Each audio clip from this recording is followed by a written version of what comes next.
আজকে খাজা তৈরি করছি আমি, তার জন্য 1 কাপ ময়দা নিয়েছি, হাফ চামচ নুন, 3 চামচ ঘি নিয়েছি। খুব ভালো করে ময়ামটা দিতে হবে যাতে খাজাটা খাস্তা হয় খেতে। অল্প অল্প করে জল দিয়ে মনোটা বানাচ্ছি। মনোটা খুব নরম বা খুব শক্ত হবে না। 15 থেকে 20 মিনিট ঢেকে রাখবো।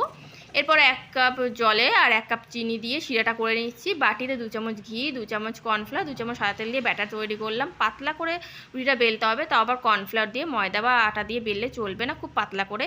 প্রত্যেকটা রুটির ওপর ওই ব্যাটারটা লাগিয়ে ওপর দিয়ে কর্নফ্লাওয়ার ছড়িয়ে আরেকটা করে রুটি দিতে হবে।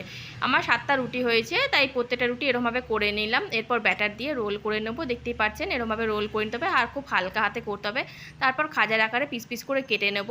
এরপর তেলের মধ্যে লো টু মিডিয়াম ফ্লেমে হালকা করে ভেজে নিতে হবে। শিরার মধ্যে 15 থেকে 20 মিনিট ডুবিয়ে রাখবো। তারপর প্লেটে সাজিয়ে নেবো, ওপর দিয়ে কাজু কুচি ছড়িয়ে দেবো। আপনারা যেরকমভাবে খুশি পরিবেশন করতে পারেন। আর ভিডিওটা কেমন লাগলো অবশ্যই জানাবেন।